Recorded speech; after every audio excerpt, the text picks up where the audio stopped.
하나님의 말씀을 보겠습니다. 하나님의 말씀은 로마서 1장 16절 한 말씀이기 때문에 간단합니다. 우리 한번 다 같이 읽겠습니다.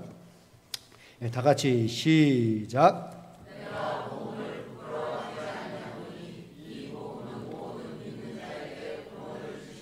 하나님의 능력이 됨이라. 첫째는 유다인에게요 또한 헬라인에게로다. 아멘. 자, 옆에 분들하고 인사하시죠. 자, 말씀을 받읍시다.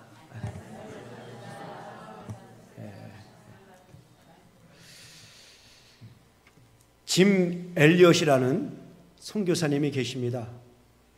그는 1950년에 우수한 성적으로 미국 대학을 졸업하고 하나님의 부르심을 받고 선교에 자기 생애를 바치기로 헌신합니다. 그리고 그는 남미 에콰도르라는 정글로 들어갑니다. 그곳에 살고 있는 와우다니 인디언들에게 복음을 전하기 위해서 자기와 함께 4명의 친구와 그 정글로 들어갑니다.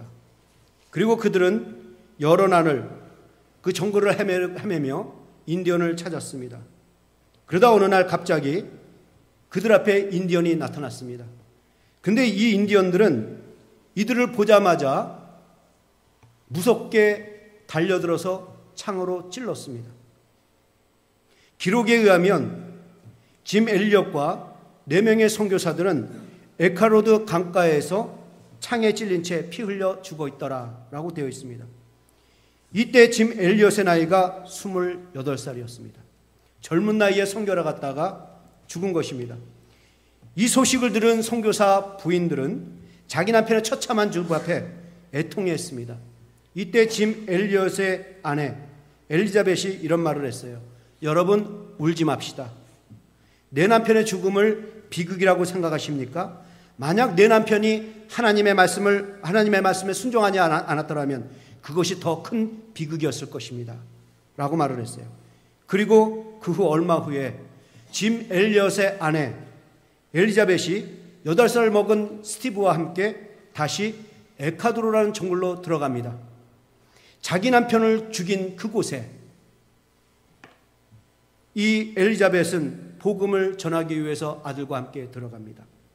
이때 자기 남편을 죽인 인디언 민카에가 그 엘리자벳과 그 아들을 봅니다.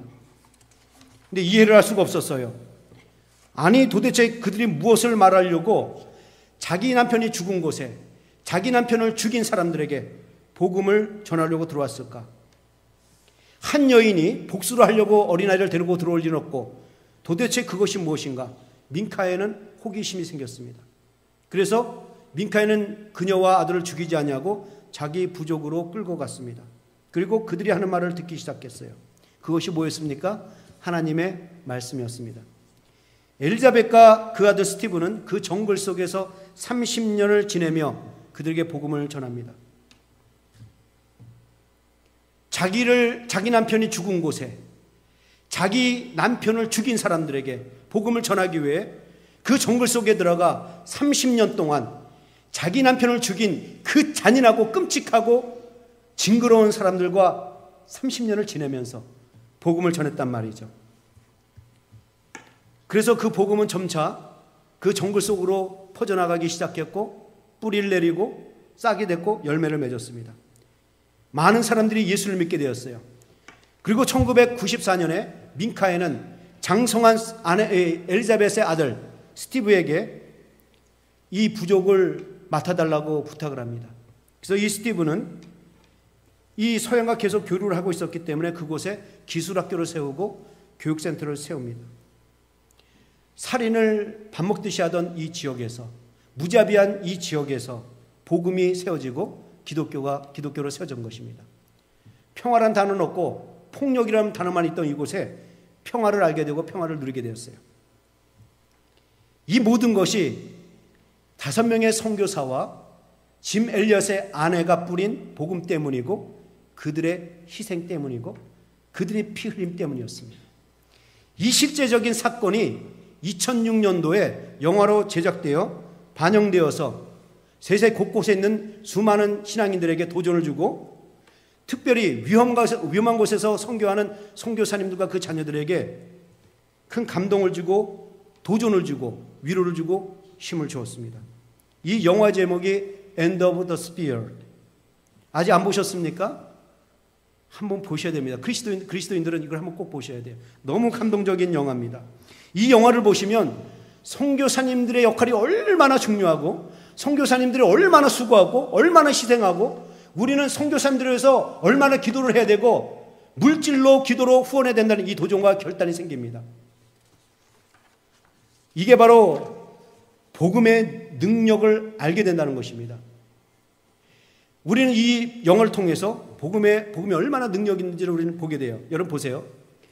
인디언의 창에 처참하게 죽은 한 남편의 부인이 원수 대신 사랑으로 복음을 들고 들어갔다는 것입니다. 자기 남편이 죽은 곳에 자기 남편을 죽인 그 사람들에게 복음을 전하기 위해서 들어갔어요. 여러분, 이게 복음의 능력 아닙니까? 어떻게 그럴 수가 있을까요? 자기 남편이 죽은 곳에 자기 남편을 죽인 사람들과 30년 동안 지내면서 어떻게 복음을 전할 수가 있었을까? 그것도 여인의 한 몸으로. 처참한 남편의 죽음에 고통스러워할 수도 있고요. 분노할 수도 있었고 억울하고 속상해서 화병이 걸릴 수도 있고 하나님의 일을 하겠다고 들어간 그 남편을 지켜주지 못한 하나님에 대해서 원망하고 정말 하나님이 살아계신가? 이런 생각을 품고 살 수도 있고 자기 남편을 죽인 인디언들에 대해서 저주하며 살 수 있었습니다. 그런데 그 여인은 오히려 복음을 들고 가 그들에게 복음을 전했단 말이죠. 이게 복음의 능력이 아니고서는 이렇게 할 수가 없다라는 것입니다. 그 여인의 마음속에 이 복음의 능력이 역사하지 않았다고서는 이렇게 할 수가 없었다라는 것입니다. 특히 폭력적이고 잔인하고 무자비한 이들이 하나님을 받아들이고 예수를 영접하고 폭력적인 사람이 온유해지고 평화를 모르던 사람이 평화를 알게 되고 평화를 누리게 되고 우리도 뭔가 배우겠다고 그리스도로 뭔가 하겠다고 기술학교를 세우고 교육센터를 세우는 이것을 볼 때에 이것은 복음의 역사 아니고서는 이럴 수가 없다라는 것입니다.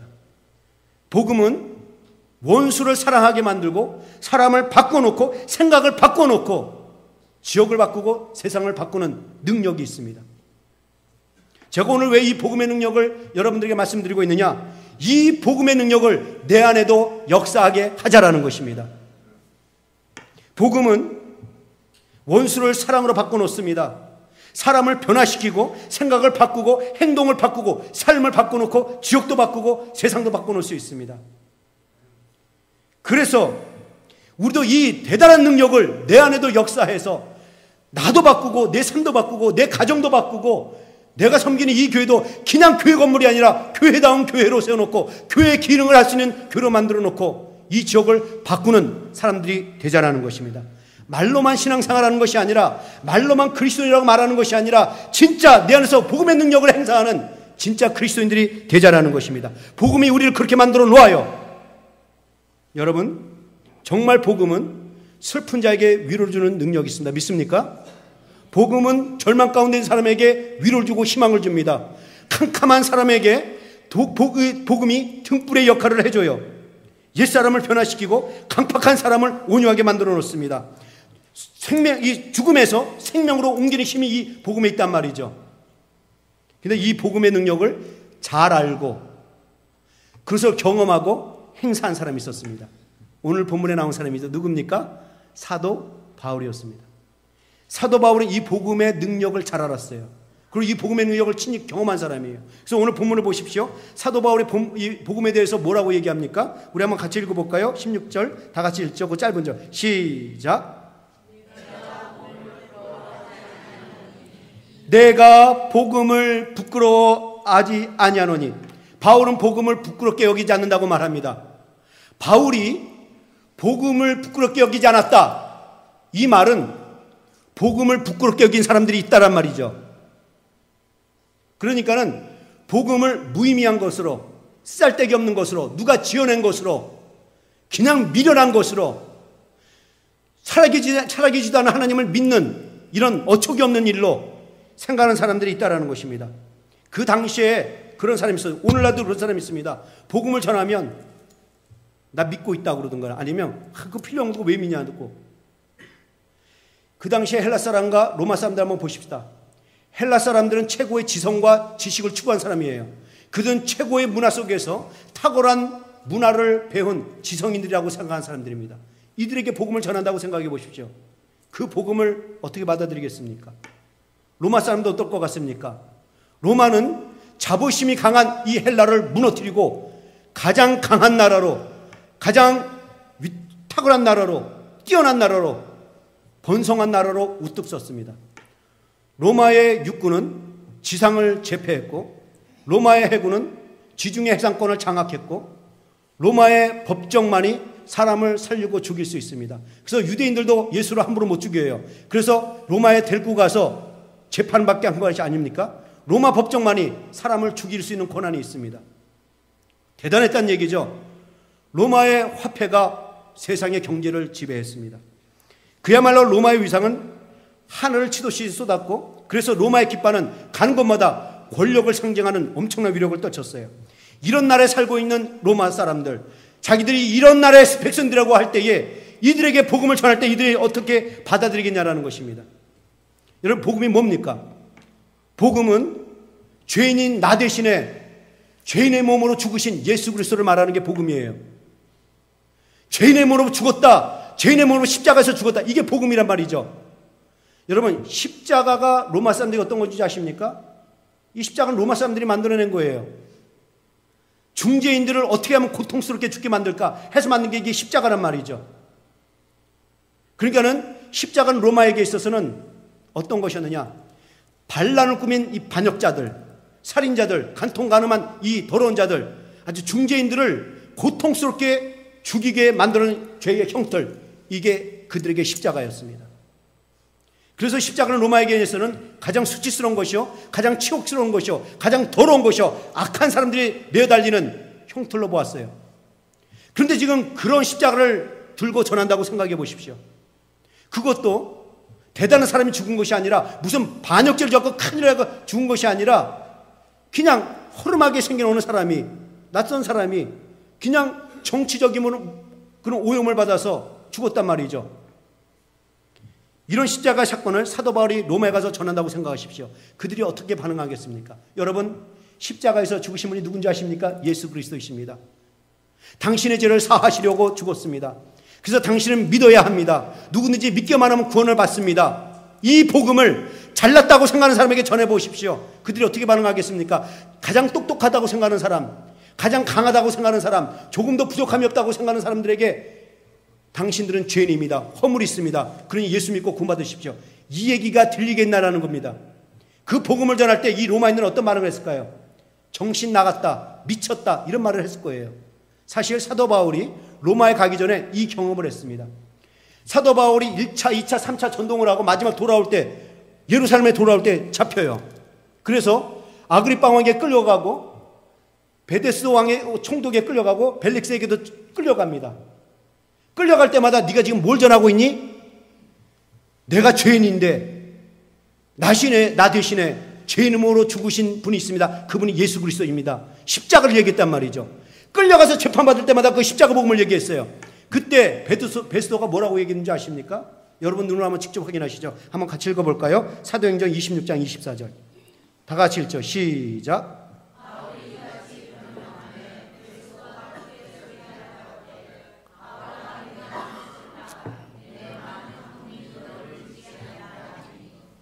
이게 바로 세상 사람들이 생각하는 인식이란 말이죠. 복음에 대한 인식, 십자가 복음에 대한 인식이란 말입니다. 십자가의 복음을 전하면 받아들이는 것이 아니라 미쳤구나, 정신 나갔구나, 쓸데없는 걸 전하구나, 무익한 걸 전하는 거구나, 이 생각을 한다는 것입니다. 복음을 단지 학문으로만 생각하고, 복음을 단지 좋은 이야기에 담겨지는 책이라고 생각하고, 누군가 써낸 베스트셀러로 생각하는 거, 이것이 바로 세상 사람들이 갖고 있는 인식이란 말이죠. 그러나 여러분, 복음은 학문 이상이고 이론 이상이고 인간의 사고는 도달할 수 없는 하나님의 오묘한 진리라는 사실을 아십니까? 거기는 생명이 있고 영생이 있고 사람을 바꾸는 힘이 있고 사망에서 생명으로 옮기는 능력이 있고 심판의 자리에서 의의 면류관으로 옮겨놓는 능력이 있다는 사실을 아십니까? 복음은 좌절에 빠진 사람에게 소망을, 절망 가운데 있는 사람에게 희망을, 실에 빠져 있는 사람들에게 용기를 불어넣어서 다시 일어나게끔 하는 이 능력이 복음에 있단 말입니다.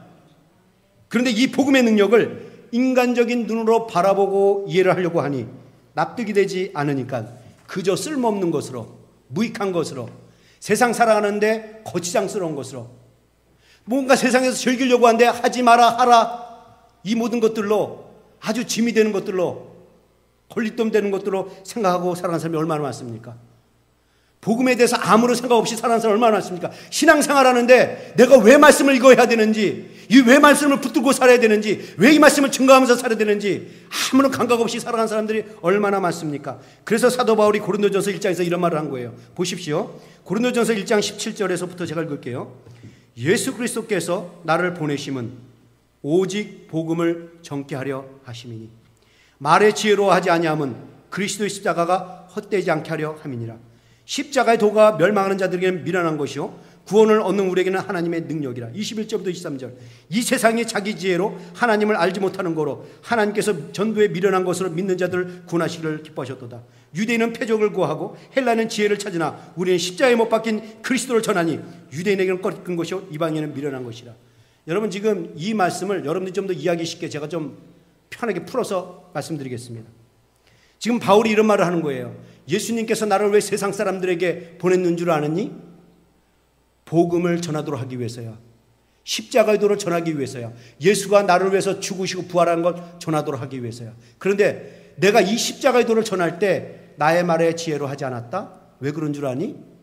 십자가의 도가 헛되게 전해질까 봐. 그러니까 이런 말이에요. 십자가의 도는 인간의 말로는, 인간의 지혜로는, 인간의 사고로는, 생각으로는 설명되어질 수 없는 찬이 다른 진리라는 것입니다. 십자가의 도는 인간의 이해와 이성을 초월한 영적 진리거든.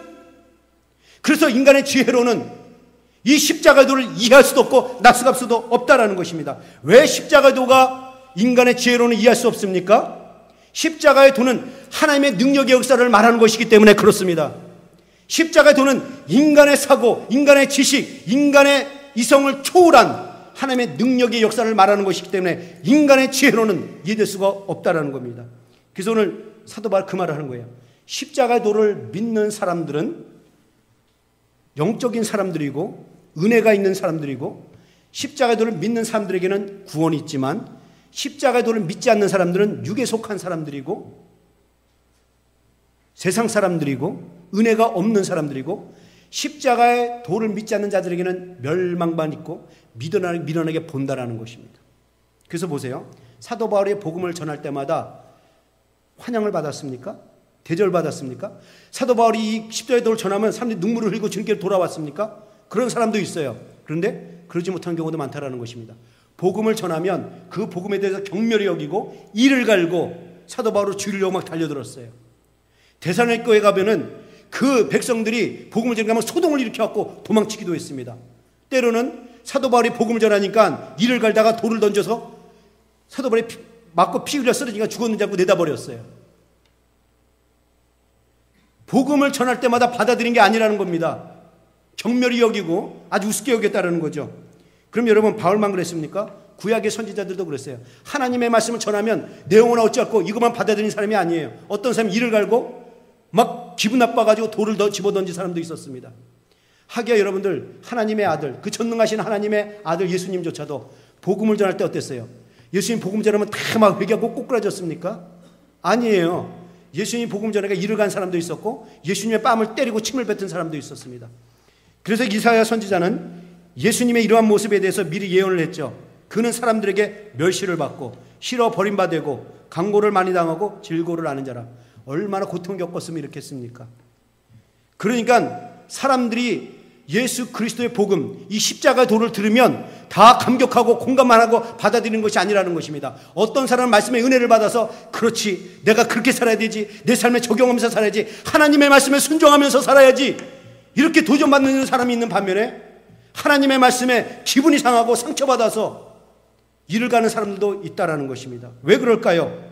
인간적으로 그 말씀을 생각하고 받아들이기 때문에 그렇다는 겁니다. 자, 그런데 여러분 보세요. 사도 바울은 복음을 어떻게 받아들였다고요? 사도 바울은 오늘 본문에서 부끄럽게 여기지 않았다고 그랬죠. 자, 사도 바울이 줄 얘기하는 걸 보세요. 디모데전서 1장 15절. 모든 사람이 받을 만한 이 말이요. 그리스도 예수께서 죄인을 구하시려고 세상에 임하셨도다 하였도다. 죄인 중에 내가 개수니라. 디모데전서 4장 9절. 미쁘다 이 말이요. 모든 사람이 받을 만하도다. 디모데후서 2장 11절.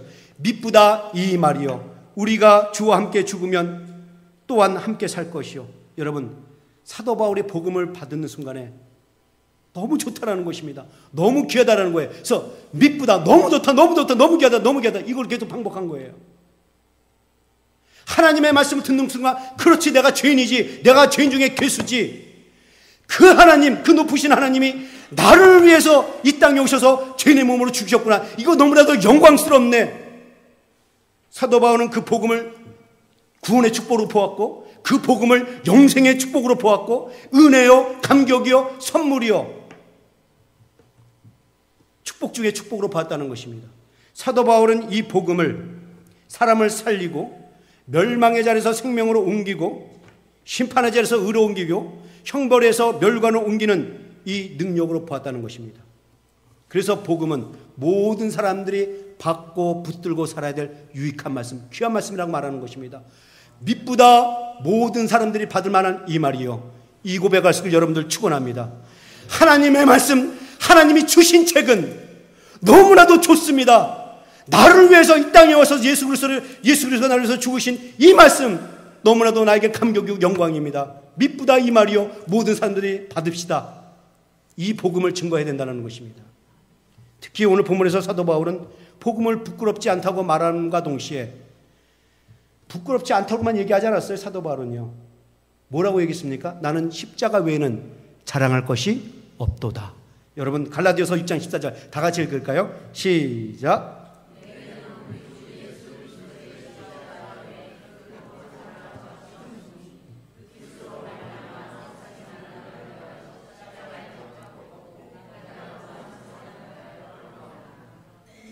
여러분, 바울은 가진 것이 참 많은 사람이었습니다. 바울은 권력을 가지고 있는 층에 있는 바리새 사람입니다. 물질을 가지고 있는 바리새 사람이 아주 부유층에 있는 사람입니다. 그리고 바울은 최고의 학파인 가말리아 학파에서 최고의 학문을 본 최고의 학자였습니다. 그는 모든 나라가 아주 사모했던 그 로마의 시민권을 갖고 있는 사람이었습니다. 바울은 자랑할 것이 너무 많아요. 반면에 예수님 어땠습니까? 아까 이사야 선지가 얘기한 것처럼 고육 모양도 없고 풍채도 없고 흠몰 많은 것이 전혀 없고 오히려 멸시를 받고 천대를 받고 질고를 받은 사람이라고 그랬습니다. 그런데 이 사도 바울은 자기 거는 자랑할 것이 없고 오직 십자가 외에는 자랑할 것이 없다라고 얘기했단 말이죠. 어떻게 그럴 수가 있습니까?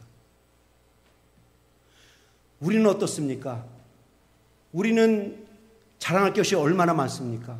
뭐지 어쩌냐면 우리 내 아들이 이번에 뭐 어디 갔는데 이런 얘기하면 안 되는데 좀 그런데 뭐 너만 알아. 그것도 나서 또 얘기해. 또 다른 사람한테도. 이제 남편이 뭐 다이아몬드 사줬다고 오늘 말이야 이러면서 막 이러면서 다이아몬드 막 비치는 사람이 있고, 어떤 사람은 교회에서 뭔가 좀 일하고 나면 알아주길 바라는데 알아주지 않으니까는 막 기분 나빠하고 속상해하고. 우리는 자랑할 것이 얼마나 많습니까? 그런데 어떻게 지성을 추구하고 최고의 지성과 최고의 학문을 가지고 있는 이 사도 바울은 십자가 외에는 자랑할 것이 없다라고 말했을까요? 왜 그랬을까요? 오늘 본문에 그 답이 있습니다. 보시죠. 내가 복음을 부끄러워하지 아니하노니 이 복음은 모든 믿는 자에게 구원을 주시는 하나님의 능력이라. 자, 우리말 성경에는 빠져 있는데요. 헬라어 원문을 보면 부끄러워하지 않으니 이 복음에는 요 사이에 헬라어 접속사 가르가 빠졌어요. 가르라는 헬라 접속사가 빠졌어요. 이 가르라는 말은 뭐냐면 왜냐하면 이런 뜻이에요. 그러니까 이런 말입니다. 내가 복음을 부끄러워하지 아니하노니 왜냐하면 이 복음은 모든 믿는 자에게 구원을 주신 하나님의 능력이라. 그러니까 사도 바울이 복음을 부끄럽게 하지 않고 오히려 복음을 자랑스럽게 여긴 첫 번째 이유가 뭐냐? 복음은 사람을 구원하는 하나님의 능력이라는 것을 알았기 때문에 그는 자랑할 수밖에 없었다라는 것입니다. 복음은 사람을 구원하는 능력이 있대요. 그는 가족이 너무 많았지만은 그 복음에 부딪히니까 야, 내가 죽을 수밖에 없는데 하나님이 살리셨고 영원한 생명을 주셨네. 이걸 보면 대단한 능력을 보고 자기 거는 아무것도 아니라는 것입니다. 그래서 십자가 외에는 자랑할 것이 없다라고 얘기한 겁니다. 그가 어떻게 알았다고요? 자기를 바꾼 것을 보았을 때. 이 십자가의 능력이 이 십자가가 얼마나 능력 있고 힘 있고 강한지 나 같은 죄인, 흉악한 죄인을 바꿔 놓았다라는 것입니다. 교회를 핍박하고 성도들을 잡아다가 감옥에 가두고 스데반을 죽이는 것을 당연하게 여기고 그렇게 흉악하게 살던 나를 이 복음에 바꿔 놓았다라는 것입니다. 이게 복음의 능력이 아니냐는 것입니다. 그리고 사도 바울은 이 복음을 들고 가서 예수가 나를 위해서 죽으셨습니다. 예수 그리스도 이름을 전파하니까 사람들이 변화된 사람들이 있었어요. 이게 사도 바울의 말재주 때문에 그랬습니까? 복음의 능력 때문이라는 것입니다. 복음의 능력이 얼마나 대단한지 복음을 이 십자가를 듣기만 하면 사람들이 회개하고 변화됐다는 거예요. 마술사들은 마술책을 불태우고 우상을 섬기던 사람은 우상 갖다 내버리고 사도 바울이 그걸 보니까 이 복음은 대단하다는 것을 깨달은 것입니다. 복음을 전하는 곳마다 교회가 세워졌어요. 이것이 사도 바울의 말재주 때문입니까? 복음에 하나님의 능력이 있기 때문에 그렇습니다. 여러분, 저를 보시면 잘 알잖아요. 제가 운병력이 뛰어난 것도 아니고 그렇다고 말재주가 있는 것도 아니고 말할 때마다 버벅거리잖아요. 제가요. 논리 있게 말하는 것도 아니고 제가 잘하는 것은 설교하면서 침 튀기는 거. 그런데도 제가 설교하면 여러분들 은혜 받잖아요. 이럴 때는 아멘 하셔야죠. 이럴 땐 이게 좀 저한테 좀 주기 돼야지. 예. 제가 저는 이렇게 은혜 받잖아요. 예. 여러분, 사도 바울이 1차, 2차, 3차 전도여행을 다니면서 갈라디아, 소아시아, 에베소, 마게도니아, 고린도 가서 복음을 전하는데 복음을 전할 때마다 놀라운 역사가 일어난 거예요. 그 놀라운 역사가 일어나는 거 보면서 복음을 뭐라고 했어요? 두나미스 다이라고 그랬어요. 막 복음을 전하는데 막 변화되니까 오호! 복음 두나미스 다이라고 그랬어요. 이게 무슨 말인지 아세요? 하나님의 위력이다. 하나님의 능력이다라고 얘기한 것입니다. 두나미스. 복음은 마치 다이나마트 같이 하나님의 능력이라는 것입니다. 다이나마트는 하나님의 능력. 사도 바울은 이것을 본 것입니다. 그렇습니다, 여러분. 복음은 전설도 아니고 소설도 아니고 누가 꾸며낸 가상적인 이야기가 아닙니다. 복음은 생명을 살리고 삶을 변화시키고 사망의 권세에서 생명의 권세로 옮기는 능력이 있다는 사실을 알기 바랍니다. 복음은 나의 옛사람을 죽이고 새 사람으로 만들어놓는 능력이 있어요. 나의 죄성을 죽이고 새 성품으로 거듭나게 하는 이 능력이 이 복음에 있다는 것입니다. 그래서 여러분들 마틴 루터가 하는 말을 좀 보십시오. 마틴 루터는 이 복음에 대해서 아주 정확하게 말을 했어요.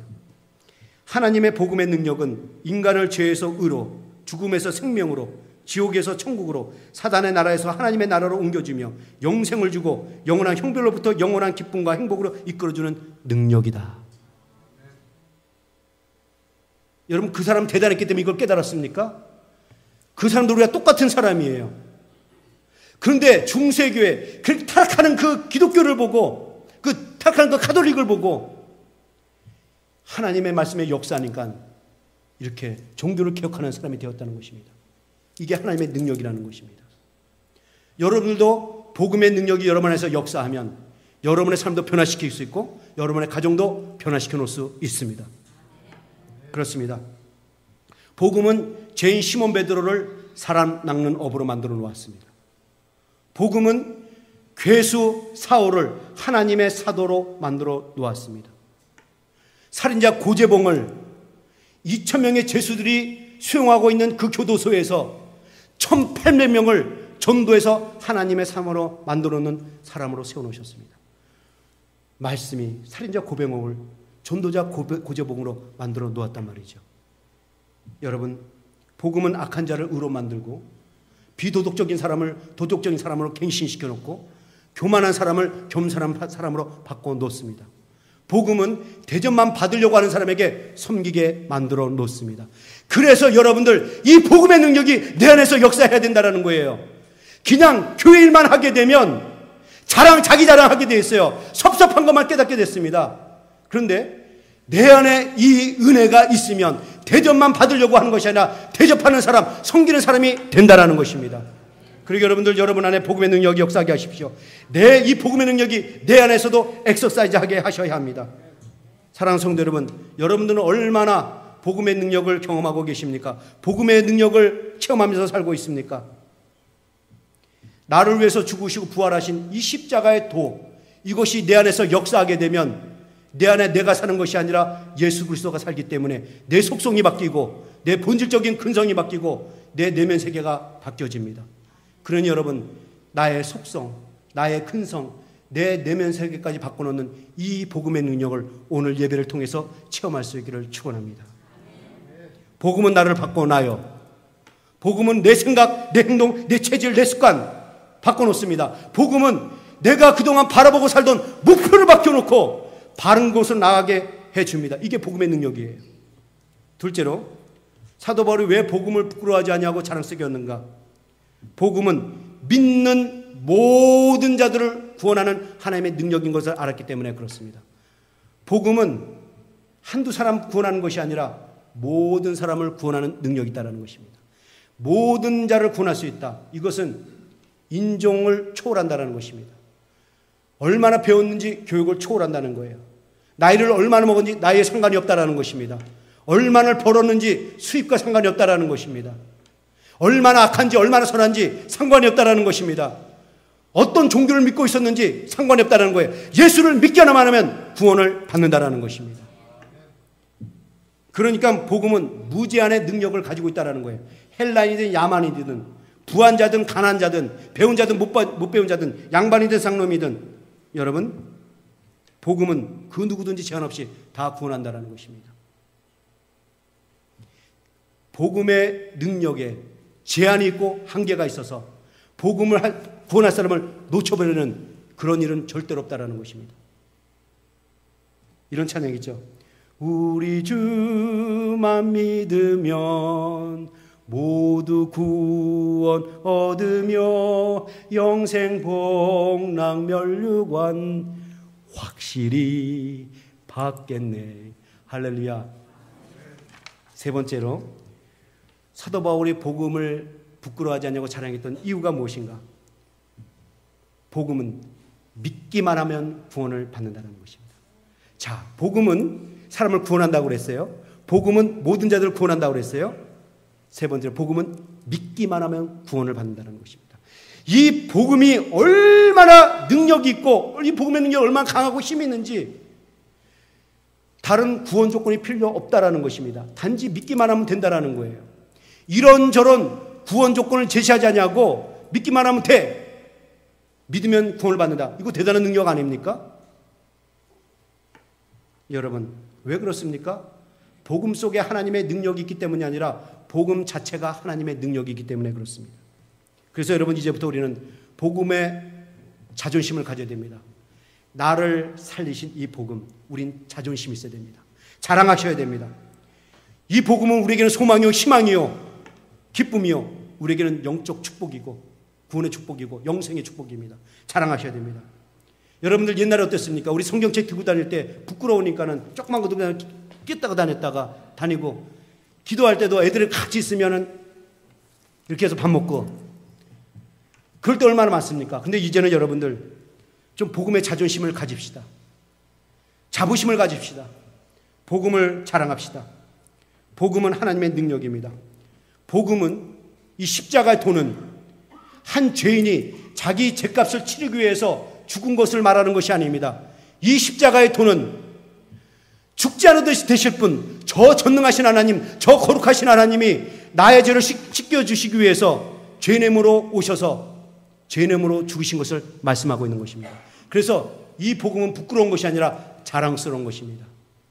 우리 이 복음을 자랑스럽게 여겨야 돼요. 제가 한 이야기를 하죠. 어머니를 자랑스럽게 여기는 한 어느 딸이 있었습니다.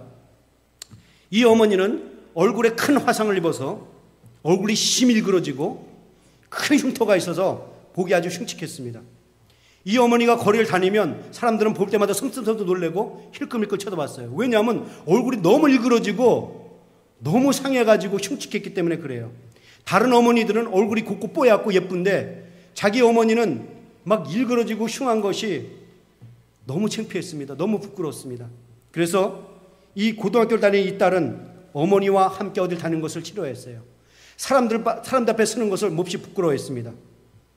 그러던 어느 날 이 딸이 수업을 마치고 하굣길에 친구들과 어울려 학교 밖을 나오는데 장을 보고 돌아오던 어머니가 딸을 발견하고 너무 반가워서 딸의 이름을 부르면서 달려들었습니다. 그러자 이 딸은 전혀 모르는 사람처럼 그냥 지나갔어요. 친구들이 묻습니다. 누군데 너를 부르니? 모르는 사람이야. 근데 나를 잘못 알고 착각했나 봐 하고 지나가 버렸어요. 그리고 세월이 흘러 대학생이 된 어느 날 이 딸이 옷장 정리를 하다가 옷장 깊은 곳 속에 숨겨져 있는 어머니의 일기장을 발견합니다. 그 어머니의 일기장을 하나하나 들춰가는데 거기에는 자기를 낳고 키울 때 틈틈이 적어놓은 어머니의 유아일기가 들어있었고 어머니만이 간직하고 싶었던 그 비밀들이 들어있었습니다.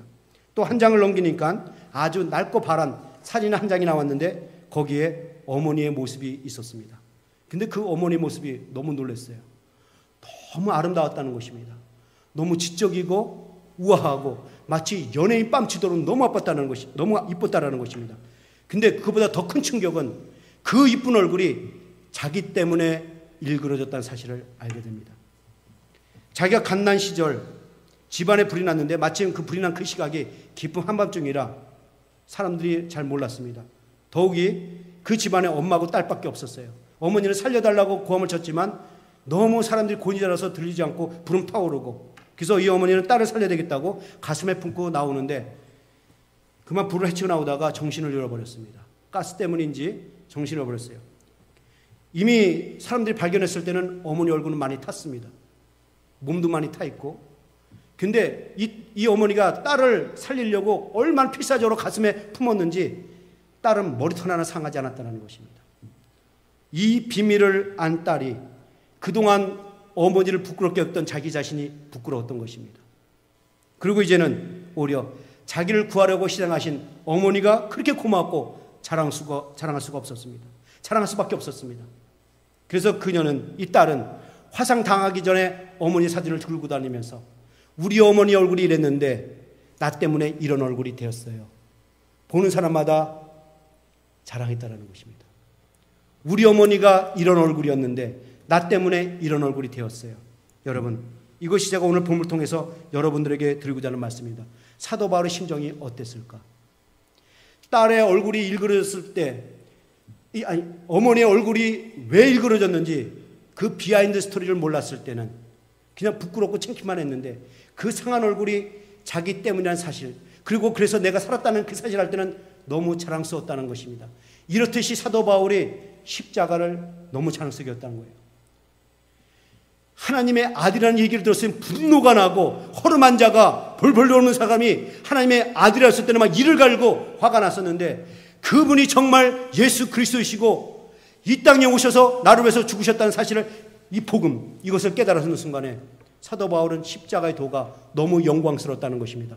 자랑스러웠고 소문내지 않을 수가 없었고 이야기하지 않을 수가 없었다는 거예요. 그래서 여러분들 사도 바울이 고린도전서 1장 18절에서 이렇게 말한 것입니다. 십자가의 도가 멸망하는 자에게 미련한 것이요 구원을 얻는 자에게는 하나님의 능력이라. 여러분 이 말씀에 도전받읍시다. 여러분들이 복음에 속해 있는지 복음에 속하지 않았는지 복음의 능력이 있는지 없는지를 어떻게 할 수 있느냐. 여러분들이 복음을 하나님의 능력이라고 생각하고 살아가는 사람들, 내가 이 복음을 자랑할 수밖에 없다고 생각하는 자들은 복음에 속한 자들이고 복음을 받은 사람입니다. 그 사람들은 안에 복음의 역사가 있어요. 그런데 복음에 대해서 전혀 감각이 없는 사람들, 내가 이것을 왜 전해야 될지 모르는 사람들은 아직 복음에 속한 자가 아니에요. 그래서 사도 바울이 고린도전서 1장 23절 24절에 이 말씀한 겁니다. 잘 들어보세요. 우리는 누가요? 예수 믿는 사람들은 십자가에 못 박힌 그리스도를 전하니 유대인에게는 거리낀 것이요 이방에는 미련한 것이라. 그러면서 그 다음 절 24절에 아주 중요한 말씀을 합니다. 오직 부르심을 입은 자들에게는 유대인이나 헬라인이나 그리스도는 하나님의 능력이요 하나님의 지혜. 이게 무슨 말인지 아십니까? 유대이든 헬라이든 예수를 영접한 사람들은 그 하나님의 지혜를 자랑하면서 다닌다는 것입니다. 야만인이든 헬라인이든 배운 자든 못 배운 자든 상관이 없다라는 거예요. 예수를 영접한 자들은 그것이 너무 사랑스러워서 우리 예수님이 이런 분이셨는데 나 때문에 이렇게 되셨네, 자랑하며 달 수밖에 없다라는 것입니다. 사랑하는 성도 여러분, 이제 우리도 이 복음을 자랑하면서 살아야 하지 않겠습니까? 복음은 하나님의 능력입니다. 나를 구원하신 하나님의 능력이에요. 그러게 여러분들, 구원의 그 감격과 기쁨을 먼저 체험하시고 그 구원의 감격과 기쁨을 자랑하며 살 수 있기를 축원합니다. 구원의 기쁨이 오면 얼마나 좋은지 아십니까? 조지 시필드는 젊은 나이 성경의 대가가 되었어요. 성경의 대가인 그 조지 시필드가 20 years old 때 복음을 듣고 이런 경험을 했습니다. 오, 나를 짓누르던 죄의 무게가 사라진다. 수심에 잠긴 내 마음이 홍수 같은 하나님의 사랑으로 넘치는구나. 여러분, 이 고백이 뭔지 아십니까? 이 히필드가 복음을 받는 순간에 그 구원의 은총, 그 감격, 그 기쁨이 얼마나 좋은지 마치 홍수가 나서 강둑을 넘어서 흘러넘치는 것처럼 충만했다라는 거예요. 복음이 준 구원의 은총 때문에 그는 평생 기쁨에 겨워서 살았다는 것입니다. 이 축복을 누릴 수 있기를 축원합니다. 여러분, 오해하지 마십시오. 구원은 죽어서 천국 가는 것, 이것이 구원이 아닙니다. 그것만 구원을 얘기하는 것이 아니에요. 구원에는 3가지가 있습니다. 받은 구원이 있고 받는 구원이 있고, 현재에서 받아가는 구원이 있고 받을 구원이 있다는 사실 아십니까? 여러분, 사도 바울이 말한 걸 보십시오. 로마서 13장 11절. 이제 우리의 구원이 처음 믿을 때보다 가까웠습니다. 자, 구원을 받았는데 처음 때보다 가까워졌대요. 아니, 구원을 받았는데 무슨 또 처음보다 가까워졌단 말이 뭐예요? 구원이 처음보다 가까워졌다는 얘기를 해요? 이해가 안 되죠? 더 이해 안 되는 말을 빌립보서야 합니다. 2장 12절. 항상 복종하여 두렵고 떨림으로 너희 구원을 이루라. 아니, 구원받았는데 무슨 또 구원을 이루어요? 그러니까 우리 구원에는 3가지가 있다는 것입니다. 받은 구원, 과거가 있고, 받는 구원, 받아가는 구원, 현재가 있고, 받을 구원이 미래가 있다는 것입니다. 여러분, 사람에게는 영, 육, 혼이 있다는 사실 아십니까? 영이 있고 혼이 있고 육이 있어요. 그러니까 이 받은 구원은 뭐냐? 이 영적 구원을 말합니다. 하나님과 나 사이에 깨졌던 이 관계, 하나님과 회복되고 그 영생을 얻어서 하나님과 교제를 이루는 것입니다. 영원히 살게 되고 영생을 얻는 게 이게 영적 구원이에요. 이거 우리 받았어요. 예수 믿는 순간에 이 문제 해결됐습니다. 그러면 받는 구원은 뭐냐? 받아가는 구원은 뭐냐? 이게 혼의 구원이라는 것입니다. 이게 정신적인 구원, 인격적인 구원. 사도 바울은 이것을 뭐라고 하냐? 예수님을 닮아가는 거, 성화로 표현했어요. 그러니까 우리는 구원받았지만 처음 때보다 가까워진다. 우리는 구원받았을 때보다 더 믿음이 더 나아져야 한다는 것입니다. 이 구원을 말하고 있어요. 3번째 받을 구원, 육체의 구원입니다. 우린 죽어서 부활해서 주님께로 갑니다. 마지막 부활이에요. 육체의 부활을 말하는 거예요. 이 3가지 부활입니다. 그러니까 뭐냐면 구원이라는 것은 내 영과 혼이 구원을 받아서 내 생명이 있고 영생이 생기는 것은 물론이고 죄의 오염으로부터 영과 혼이 구원을 받아서 새롭게 달라지는 것을 말합니다. 그래서 여러분들, 각박했던 사람이 온유해지는 것도 바로 이 예수님 때문에 그런 것입니다. 불안했던 사람이 예수님 때문에 평화를 누리고, 고독했던 사람이 예수님을 만난 후로부터는 웃음을 짓고, 원망과 불평과 그 원한을 쏟아붓던 사람이 예수님 만난 후로는 용서하고 사랑을 베풀고 기쁨이 넘치고, 설명할 수 없는 기쁨과 사랑이 넘쳐나서 어려움을 올 때마다 그 기쁨과 희망이 그 어려움을 삼켜버려서 이기게 만드는, 이것이 어디 오느냐? 이 바로 복음의 능력 때문에 그렇다는 것입니다. 말씀을 마칩니다. 사랑하는 성도 여러분, 여러분도 복음의 능력을 경험하기를 원하십니까? 복음의 능력이 여러분 안에서도 역사하기를 원하십니까? 육체에 속한 사람들에게는 역사하지 않습니다. 기도하지 않는 사람에게는 이 능력이 나타나지 않습니다. 말씀을 묵상하는 사람에게 이 능력이 나타나요. 여러분들이 이 복음의 능력을 받고 역사하려면 먼저 성경을 펴고 말씀을 가까이 하십시오. 나를 위해서 죽으신 예수 그리스도 앞에 나와 그분을 묵상하십시오. 나를 위해서 죽으시고 부활하신 그 십자가도를 생각하십시오. 그럼 너무 영광스럽고 감격해서 전하지 않을 수가 없어요. 이 복음은 나를 사신 능력의 복음이라고, 이 복음은 나를 구원한 복음이라고, 영생 있는 복음이라고, 생명이 있고 소망이 있고 희망이 있는 복음이라고 우린 자랑할 수밖에 없습니다. 저는 고등학교 때 예수를 영접하고 그 복음을 들으면서 깨달은 것이 있습니다. 근데 그것이 찬송 274장을 부르면서 이것이 정리가 됐어요. 여러분들 그 찬송 274장을 보시면요, 1절에 이렇게 됩니다. 가사를 잘 보세요. 주 예수 넓은 사랑 그 크신 은혜를 나 힘써 전파함은 참 기쁜 일일세. 주 예수 복된 말씀 생명과 진리요 내 마음의 갈급함을 다 채워주시네. 옛부터 전한 말씀 주 예수 크신 사랑 나 항상 전파하기 참 좋아하도다. 3절 이 말씀 들은 사람 또 듣기 원하고 말씀을 들으며 들어서 또 듣기 원한다는 것입니다. 목말라 사모하니 그 말씀 진리라. 그 나라 영광 중에 나 부를 새 노래 옛부터 좋아하던 이 말씀뿐일세. 옛부터 전한 말씀 주 예수 크신 사랑 나 항상 전파하기 참 좋아하도다. 제가 이 찬양을 부르면서 받은 메시지가 있습니다. 복음을 들으면서 깨달은 게 있어요. 나는 내가 생각한 것보다 더 많은 죄를 지은 죄인인데 하나님의 은혜로 십자가의 은혜로 복음의 능력으로 내가 생각한 것보다 더 크신 하나님의 자녀가 되었네. 이 진리를 깨달았습니다. 복음을 통해서 이걸 깨달았단 말이죠. 여러분도 오늘 이 찬양을 통해서 예배를 통해서 이 진리를 깨달으시길 바랍니다. 우리 같이 한번 찬양을 합시다.